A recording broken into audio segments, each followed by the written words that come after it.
We are in week 7. We're moving along. Next week will be a double up week, okay? But for now, it's a normal set of work weeks.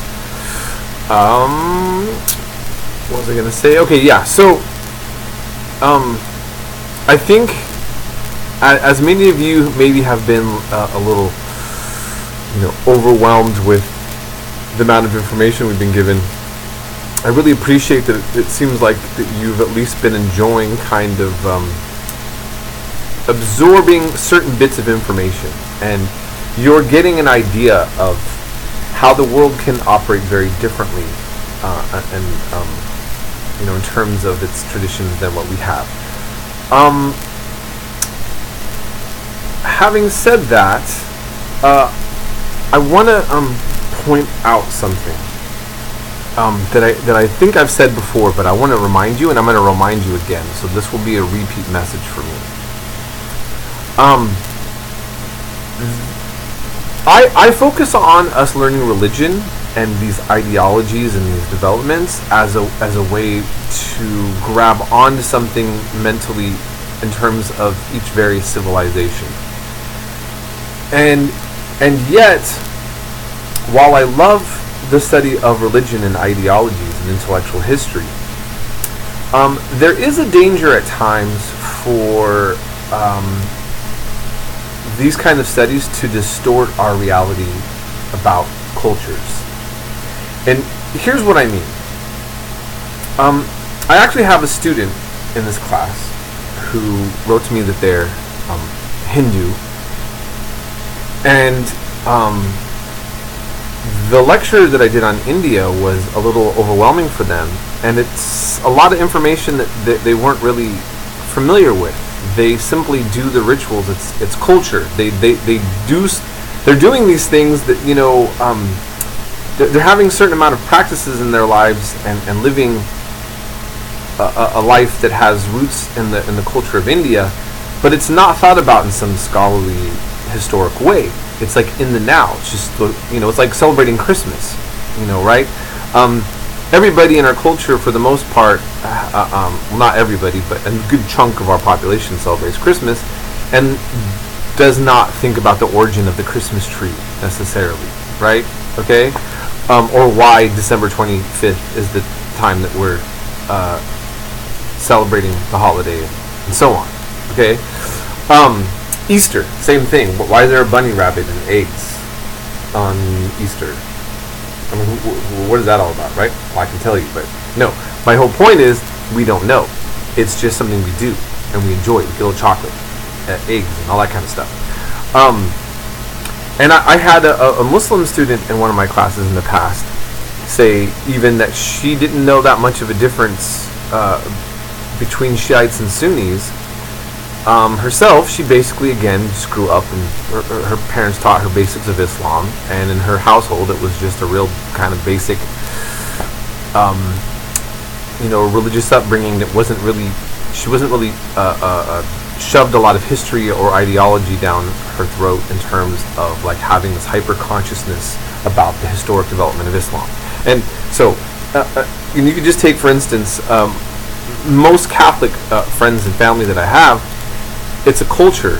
If you ask them what the Pope's last statements were, or the history of the church, or to go into some elaborate detail about a church theology, they may not be able to do that. They may not even care.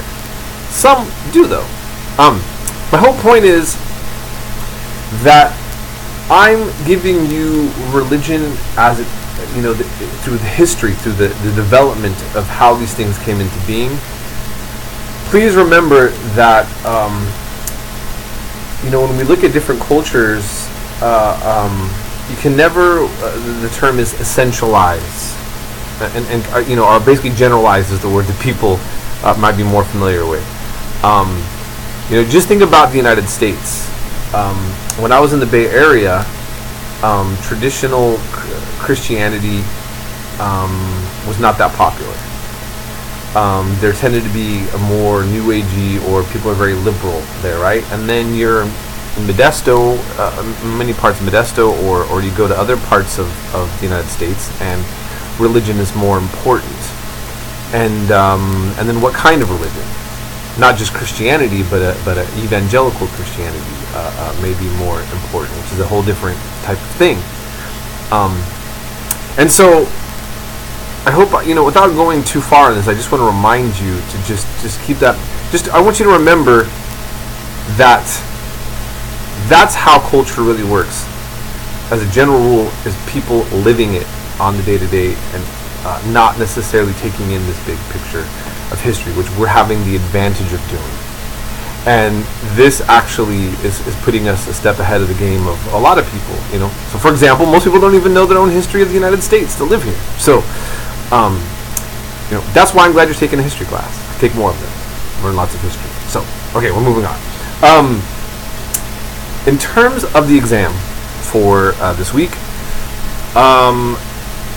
just keep in mind, the instructions are very straightforward. I am simply looking for you to demonstrate in a paper knowledge of stuff that we covered, and I give you a wide range of options, okay? And essentially, just to remind you, if you have been keeping up this far, you're doing fine, and you should be proud. If you're getting behind, try to keep up. It gets a little bit overwhelming. If you've been talking to me or we've communicated about you being behind, that's one thing. If you have been really behind and you're not, and you haven't turned in work and now all of a sudden you are, you need to contact me and at least kind of explain what's going on. And in regards to the plagiarism thing, which we haven't fully still resolved with some folks, I don't need to say much more about that. Okay. But you do need to contact me. Those of you who know if you did. And it's not a question. I've got emails from people that are questioning. No, you don't. This is not questionable. This is like obvious. Okay. So, you're going to have to contact me before Tuesday. If you don't want it to be worse. That's all. Anyway, that's it. And, I hope you're having a great week. And if there's any questions about anything, let me know. Oh, just the last thing to say. This is a very important section. We're going up into Zoroastrianism and Persia. Ancient Persia. Such an interesting culture. So important. And, it's ancient Iran, or Iran. And, just to point out, Iraq and Iran are very different cultures, and anyways, it's important that you know about it, and I think you'll enjoy it. Okay, that's all I have to say.